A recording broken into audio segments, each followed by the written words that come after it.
Ladies and gentlemen, welcome to Sunday Assembly Sacramento. How is everybody today? Nicely done, Sunday Assembly. How many people here are brand new to Sunday Assembly? Let me get it. Give me a real big awesome. Welcome to Sunday Assembly, and to everyone else who's returning to Sunday Assembly. Fantastic. Welcome back to Sunday Assembly. For those people who are new or may have forgotten what we're all about, we are a secular congregation that celebrates life. You can see up on the wall there are 3 sub-mottos: to live better, to help often, and to wonder more. And basically everything that we try and do here at our service today and throughout our monthly meetings and get-togethers and so on is basically to really do celebrate life. You know, we look at this as our one opportunity on this planet, our one chance to make a difference, to help other people, and if Sunday Assembly can help you achieve that, if that is your goal, then we're glad, we're thrilled. That is our mission, certainly, to do that. I've got some really cool announcements, but first I want to just get a round of applause for the volunteers who made today happen. How about a round of applause for our child care?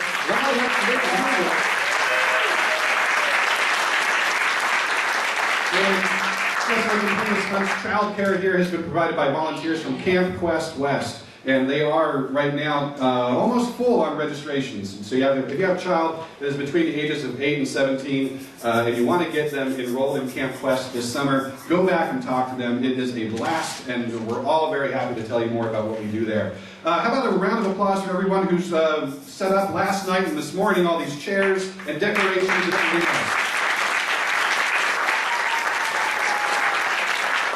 And I don't know if everybody is here or not, but I want our Board of Trustees to stand up, because we reached another milestone just a couple days ago.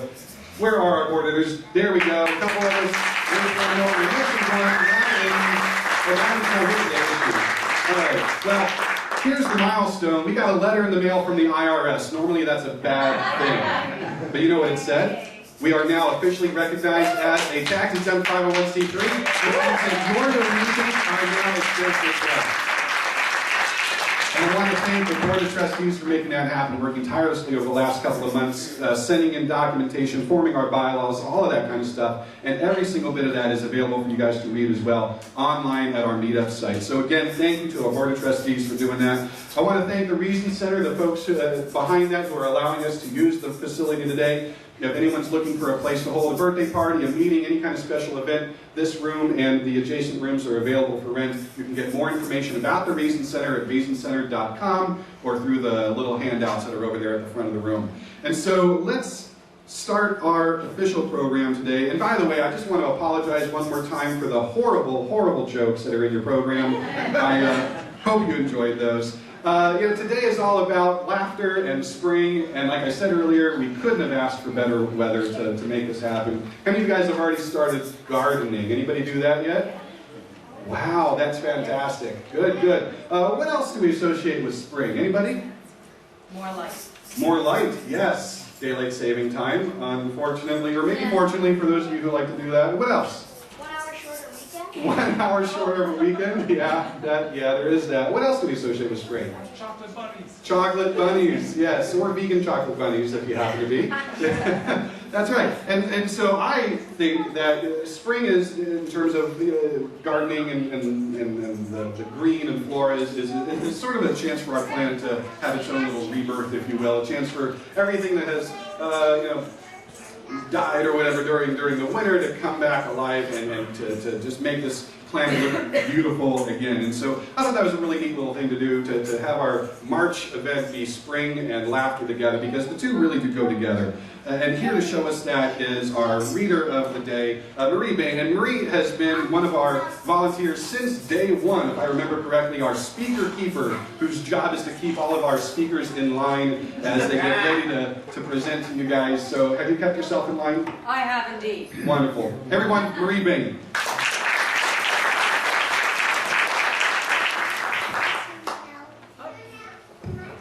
Me and technology, we get along so well.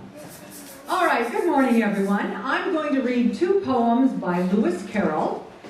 And the first one was first published in 1871, and it's called The Walrus and the Carpenter. The sun was shining on the sea, shining with all his might. He did his very best to make the billows smooth and bright. And this was odd because it was the middle of the night. The moon was shining sulkily because she thought the sun had got no business to be there after the day was done. It's very rude of him, she said, to come and spoil the fun. The sea was wet as wet could be, the sands were dry as dry.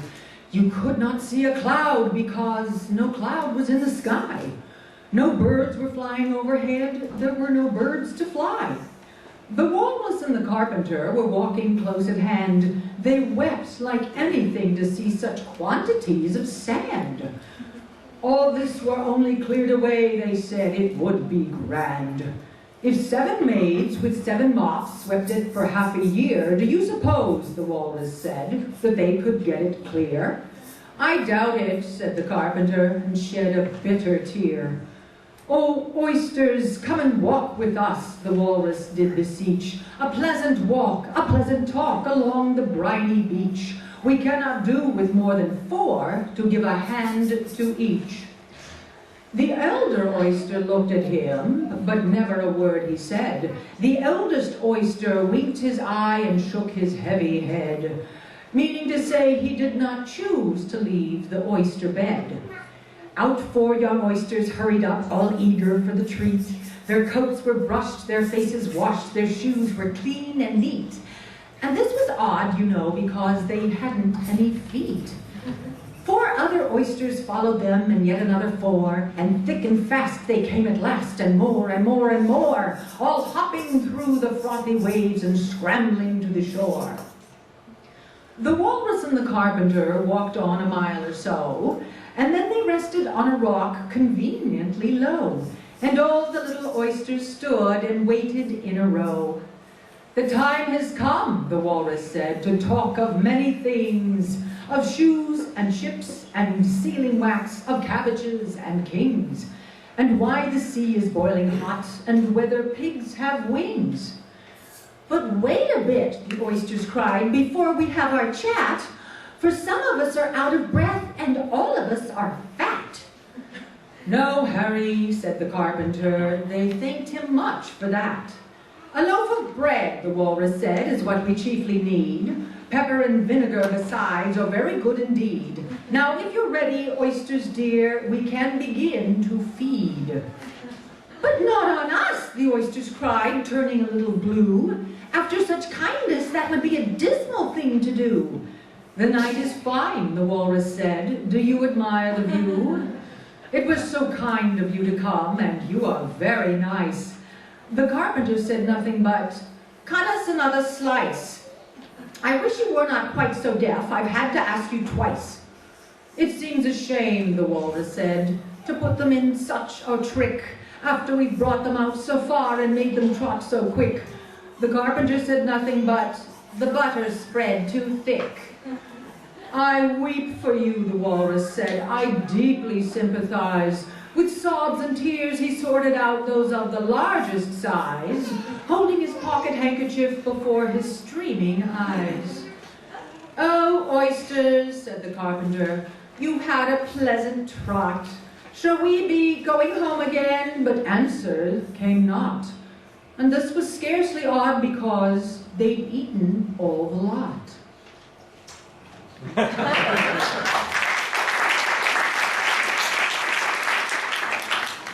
This one is called A Strange Wild Song.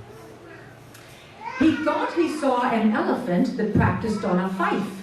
He looked again and found it was a letter from his wife. At length I realize, he said, the bitterness of life. He thought he saw a buffalo upon the chimney piece. He looked again and found it was his sister's husband's niece. Unless you leave this house, he said, I'll send for the police. He thought he saw a rattlesnake that questioned him in Greek. He looked again and found it was the middle of next week. The thing I do regret, he said, is that it cannot speak. He thought he saw a banker's clerk descending from the bus. He looked again and found it was a hippopotamus. If this should stay to dine, he said, there won't be much for us. He thought he saw a kangaroo that worked a coffee mill. He looked again and found it was a vegetable pill. Were I to swallow this, he said, I should be very ill. He thought he saw a coach and four that stood beside his bed. He looked again and found it was a bear without a head. Poor thing, he said, poor silly thing, it's waiting to be fed. He thought he saw an albatross that fluttered round the lamp. He looked again and found it was a penny postage stamp. You'd best be getting home, he said, the nights are very damp. He thought he saw a garden door that opened with a key. He looked again and found it was a double rule of 3. And all its mystery, he said, is clear as day to me. He thought he saw an argument that proved he was the Pope. He looked again and found it was a bar of mottled soap.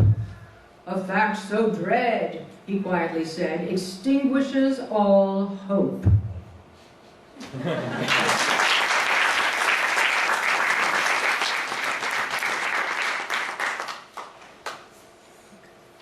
Thank you so much, Marie.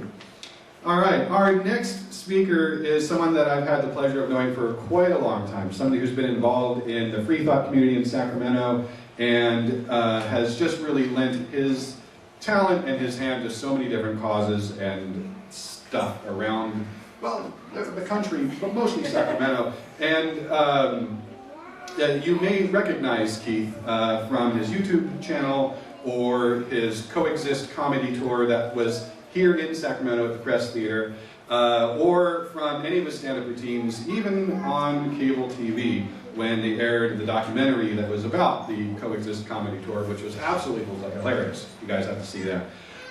Here to share us a little bit about what it's like to be a comedian in the business of that is Keith Little Jensen.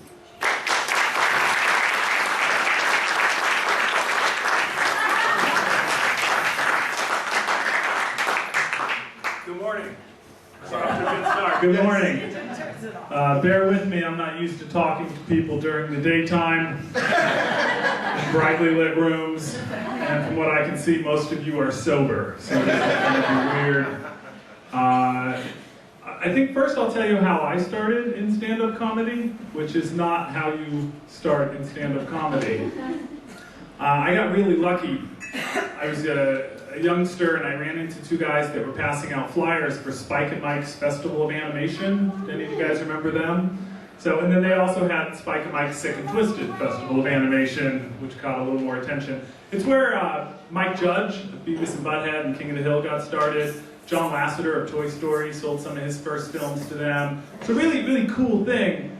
And I met these 2 people my age who were like little raver skater kids and got paid to just travel all over the country passing out flyers. Got rented a hotel room, which they usually trashed, and I said, oh, I need in.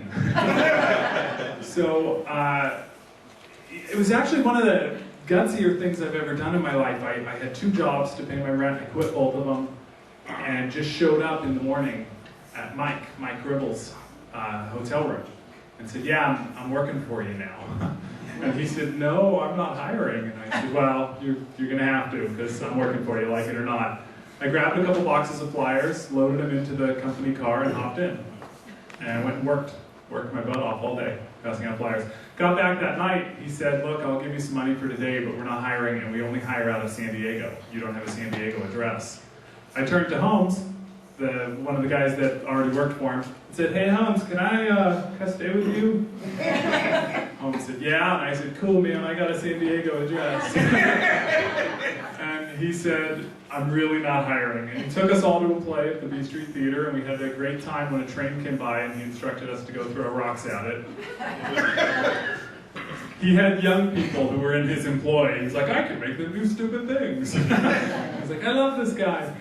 And then I showed up the next morning, still not officially hired, still having quit both of my jobs that I actually relied on to make a living. And he said, what are you doing here? Go away. And I got in his car and I put the seatbelt on and I said, I'm not going anywhere. And so then that night when I got back to the room, where it was so great because he stayed at a nice corporate apartment, and he put the boys up in a cruddy one.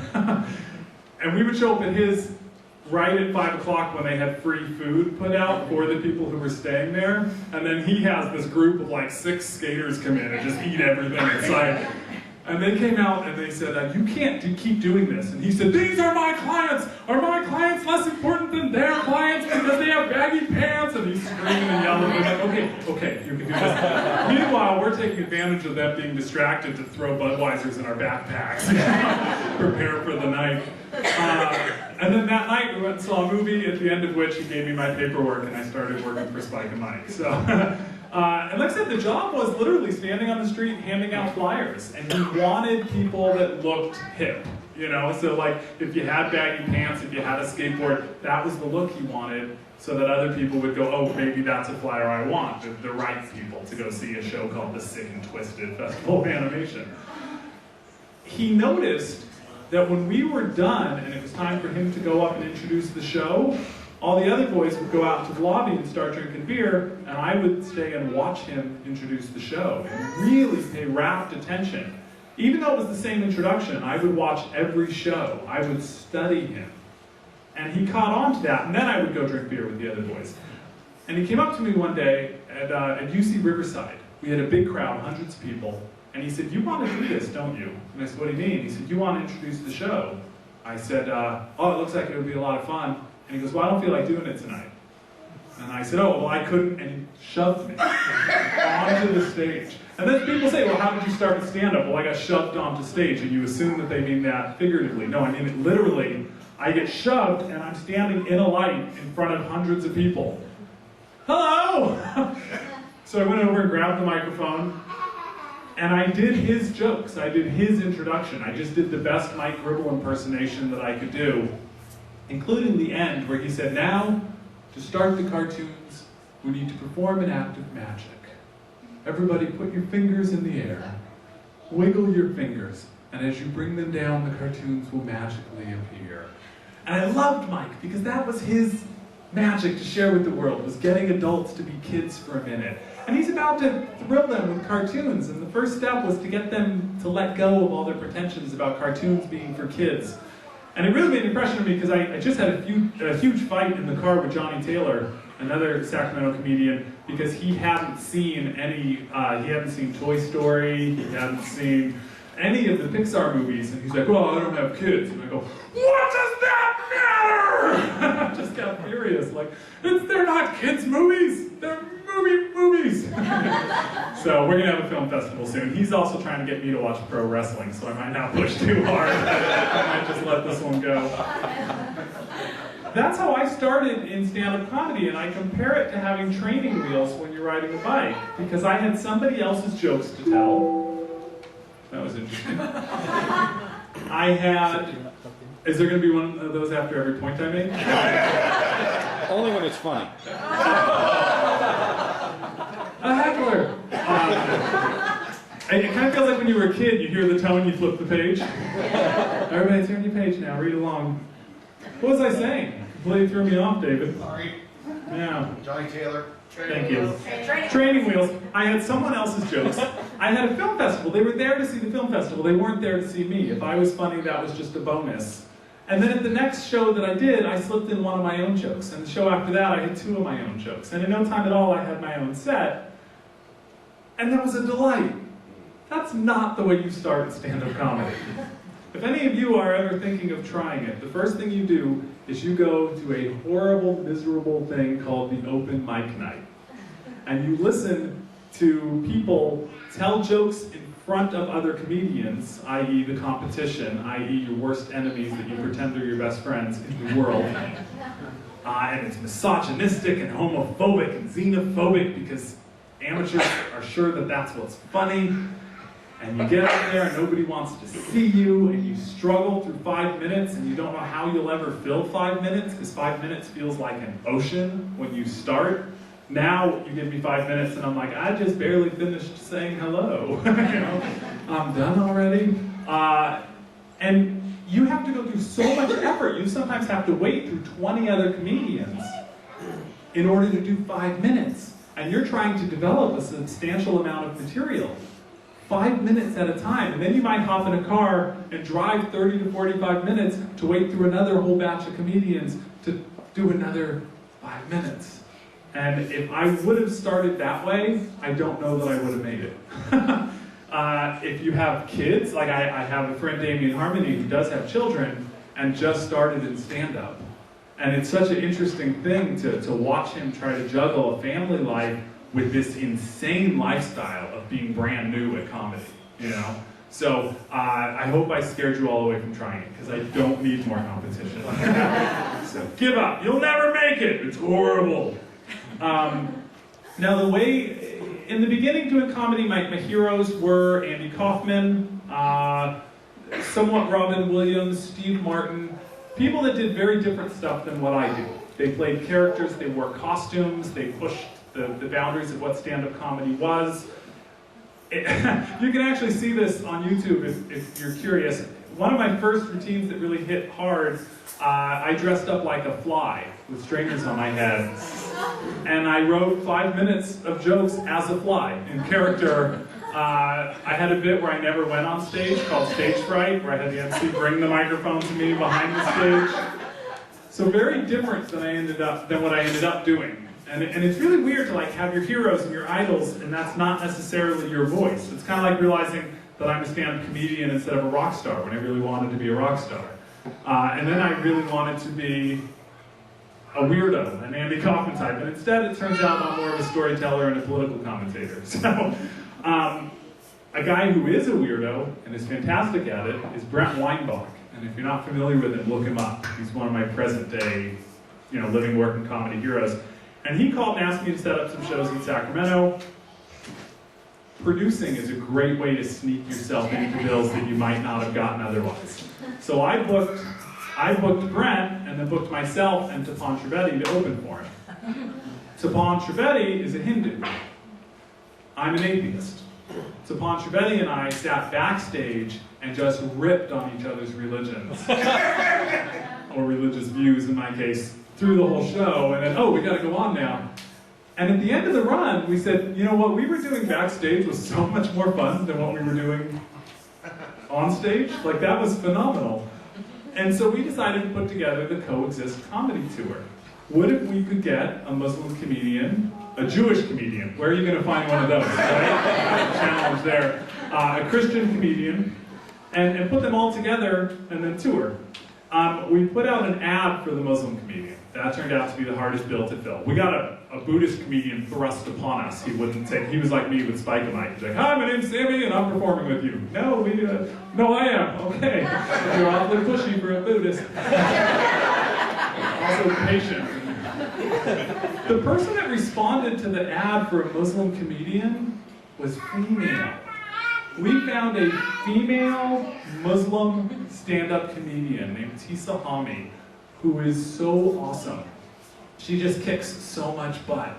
She gets, like, her pile of death threats is like that. Mine's like this, and I'm very proud of mine. You're nobody until somebody wants you dead. But she gets death threats with every performance. She's amazing. So we went on tour, and that's how I ended up doing a lot of secular, atheist, humanist, free thought shows. But through that, I got branded as the atheist comedian. I think 90% of comedians, and that's a number I just pulled out of my butt, but I think like 90% of comedians are probably non-religious or atheist. But I'm the atheist comedian. And so all of a sudden I got all these great bookings, and the show did get picked up by Starz, which was really fun. They did a documentary on us. And the director of the documentary, Larry Brand, made a really interesting observation where he said, any one of your acts would be completely politically incorrect and would probably get you booed off stage done alone. You all walk on stage together, they see your friends, and it becomes the opposite. It becomes the most politically correct show in the world. We savaged each other. I mean, we really went at each other's throats and attacked each other's religion and sacred cows. But it was in the name of world peace, so it was cool, and we got away with it. And then I guess the next sort of phase of my career after that was that all of a sudden I had a demographic. I had this audience that I didn't know was out there for me, of people that were very excited in hearing someone talk about religion from a critical point of view. especially I think in each because of coexist, where it's like, yeah, but I'm not aggressive and I'm not mean about it. And so then I started getting these atheist gigs and conventions, and when David booked me for this, he said it's not to do stand-up. But this is from my stand-up act. Close on this. One thing that is fun is doing the atheist shows. I got some unusual gigs. I got brought up to British Columbia, Kamloops, British Columbia, to do an atheist convention, and I went through customs going into Canada. And I don't know if you guys have been through Canadian customs, but they do this thing that throws you off. It's very unnerving. They're really polite and they treat you like a person. The woman says, hello, what brings you to Canada? And I don't do a good Canadian accent, but if you can imagine that full of love and heart and free health care, that's what she sounded like. And I said, I'm here for an atheist convention, which I've never done that before, told the truth to customs. And she said, ooh, an atheist convention, what's that? And sounded genuinely interested. And I said, it's like 3 days of a bunch of atheists patting each other on the back for being atheists. And she said, sounds a bit like church, doesn't it? And then the other really fun one that I got is I got invited, do you guys remember Rapture Day? Yep. Yeah, Harold Camping told us the world was going to end, so we were like, hey, let's have a party. And so I got invited to perform at a Rapture party in Oakland, California. And I don't know if you remember what happened on Rapture Day in Oakland, California, but a small earthquake hit. And I have to tell you that being in a room full of atheists on Rapture Day when an earthquake hits is the coolest thing ever. I saw a whole bunch of this.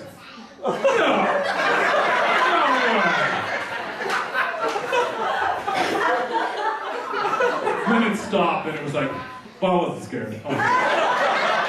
Were you scared? You were scared. You gonna smell something? Oh, weird. So yeah, that's it. That's my spiel. Thank you so much for having me.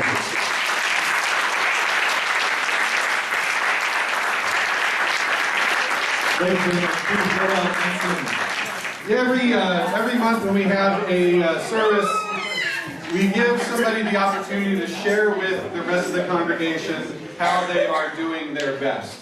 A story that is very personal, very emotional about triumph over difficult times. And I invite everybody here at some point to consider delivering the Doing Your Best segment so that you can share a little bit about yourself with everyone else. And along those lines, we're always looking for speakers and suggestions for songs. And what you're going to see at the end of the program today and in your email boxes when you get home is an opportunity to fill out a survey and let us know a little bit about how we're doing with this morning and any ideas that you guys have for speakers, songs, and so on. And you can nominate yourself and deliver the Doing Your Best, or be a part of our music team, or maybe be our main speaker like Keith was. And so, here to tell us how she's doing her best, let's welcome from our Board of Trustees, Janet.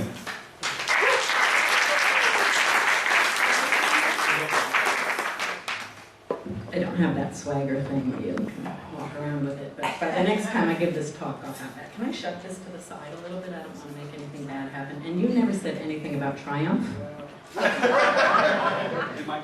I'll explain a little bit about why I said, okay, I could do this, and it had to do with the fact that triumph, that means the journey's over. This journey. I entitled this talk, Throwing in the Towel, and we'll get to that. But first, as being a part of this Sunday Assembly, a bunch of us went on a little road trip down to Oakland to see how their Sunday Assembly looks. And the person got up and they gave this talk, which is about talking about something that's a challenge for them in life, and there we go. And this guy got up and he was wearing a suit and he was very earnest and he's walking back and forth and he's telling us about his adopted kid or kids, and the wife left and he's trying to pay his rent and keep his job, and his kid is just getting wackier and wackier, and it's, you're listening, and man, I wanted to save him. I wanted to do something to help him. And I was like, where is this talk going? And wow, it was kind of powerful, but, and then he suddenly just kind of turned it around and said, but I really love the kid and we're going to figure it all out and it's all good. And he sat down and I'm like, well, I like that. You know, that was kind of, any of us can do this. Someone, David, yesterday said, oh, we didn't have the slot filled. I said, oh, my life is filled with screwing up. And then that's how we learn, isn't it? I have never gained any bit of wisdom by the things I'm successful at. But I can pack for a trip now like no one's business. So if you're traveling, ask me. So to this particular tale, which has no triumph yet, but I'm working on it. I am a volunteer, it's what I do. And when I say I'm a volunteer, I mean, yes, I help with buttons today and all of that, but the bigger volunteering I do is, part of it has been to keep my brain from falling out from my ears once I became a stay-at-home mother. And then the other part is because I have a brother with schizophrenia. And when my parents died, when we were both in our 20s, it was sort of like, so who else is going to make sure that he gets what he needs? And back in those days, you didn't get what you needed, and you still don't get what you needed, which is why I'm still 30 years later in the same advocacy game. But my involvement has gone up and down, and sometimes I'm on big committees and things, and sometimes I'm on little ones, and right now I'm on kind of a big one, but in a county, and I spend a lot of time on it, a ton of time. It's almost full time. But when the kids were growing up, I also did the PTAs and all of that stuff, and if you're with kids, volunteer at your school, you know, that sucks you in. But here's the thing about being a volunteer, whether you're running a school dance or a grad night or book fair in elementary school, the motto of a volunteer is, I commit to doing this. And commitment means that you follow through with the task long after the desire to do it has left you. So you're like, that's the good volunteers. And I've worked with the ones who have the phone who never show up. But anyway, poor William, he's probably hearing this summer. So, as we go through our lives, kids go off, they go to college. Life events conspire, and suddenly you're like, you make a big life change. And it's a good big life change, but it still made me kind of realize it was a grieving process to go on, and it was because you realized you just lived a lot of decades of a fear-based life. You start to think, how am I making the decisions that I'm making? And everybody thought, oh, Janet, she's so strong, so this or that. And I'm like, strong people don't stay in a crap situation for this long. But something else was obviously serving me, but not good stuff. Fear decisions, ultimately, they don't ever work out well. That's, of course, a gross generality, but anyway. So I started to come up with some new rules. One of them was, what is my intent? When I do this action, why am I doing it? And I'd always had like this little, what I called my psychic Dalai Lama bracelet, which was from when I substitute taught for 5 years, and the kids would just really piss me off, but I love kids, and that's why I was doing it. But I mean, don't let them get your goat. Don't let them get your goat. They're only this age. Don't get down to their age. So I would say, how did the Dalai Lama deal with these kids? So in the absence of religion, that was my, what would Jesus do bracelet. And so one of these things was, of course, your intent. And then the other one was, does your action serve you? And these kids who would misbehave, what's going on in their lives? And if you're a self-analytical person, you can feel that openness, towards people. So here I was now at this new stage of life. Kids are out of the house. It's me and 4 elderly animals. There's a lot of pill taking amongst all those animals. I'm trying to now be free and go on trips, and I have to find the right house sitters to do all this crap. And we're down one of the animals, but another life event came up that I wasn't expecting, and then it was like another analyzing, how am I going to spend time? I don't want to waste time. It's the number one thing I realized, how valuable it is. So I came up with some, when it all passed, and I realized, oh, I might have a little more time than I thought I was going to get. I started to think a lot, that bucket list kind of crap, and what turned out is I really didn't care about going places. That had kind of been a distraction. I realized I wanted to knit a scarf, I wanted to garden, and I wanted to read a damn book.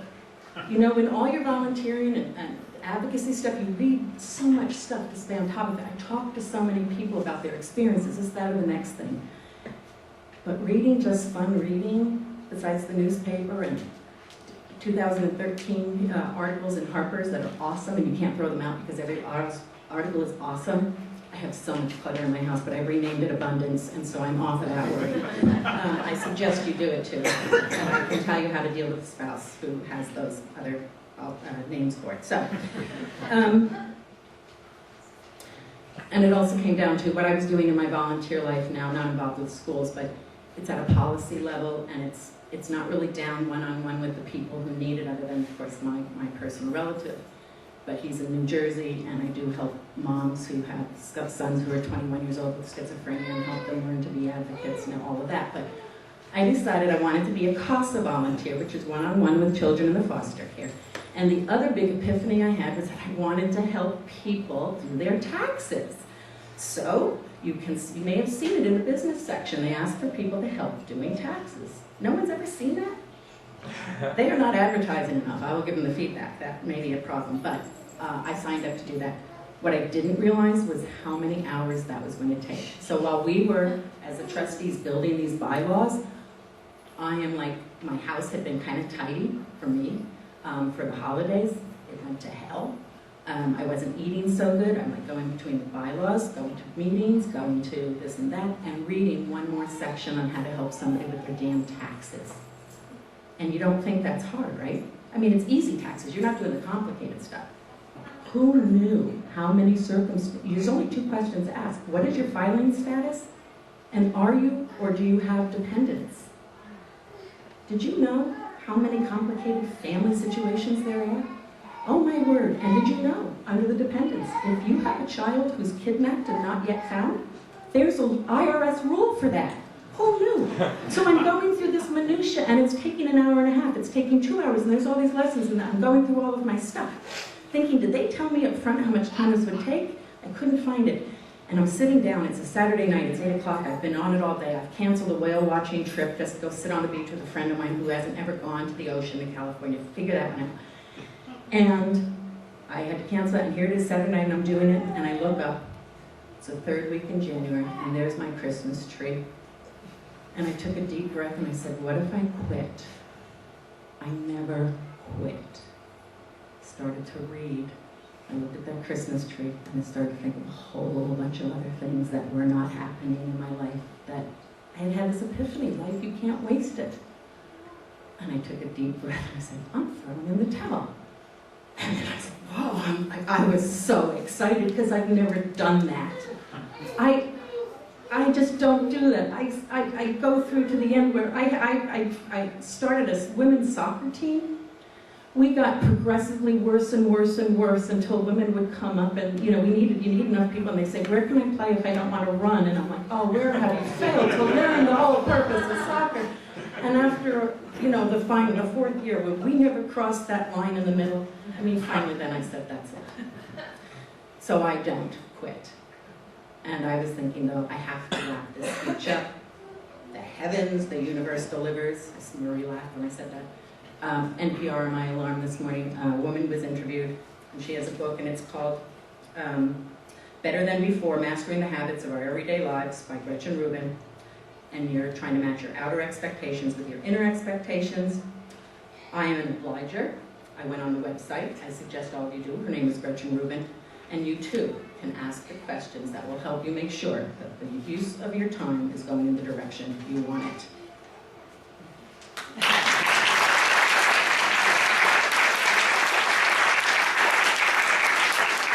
Thank you so much for that. And reminding us that, every now and then it is okay to quit or to not quit. It's your personal decision. It sounds like occasionally it's the right one to make. And difficult, but liberating at the same time. Welcome. That's great. So here to walk us through a moment of reflection is another great volunteer, part of our music team as well. Let's all welcome Sarah. Thank you so much for that, Janet. That was really, really amazing.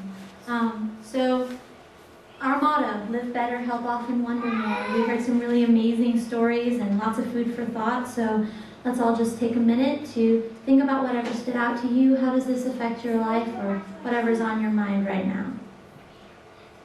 All right, thank you. All right, so now comes the part that I know is a little uncomfortable for everybody, but it's one of those things that we just kind of have to do.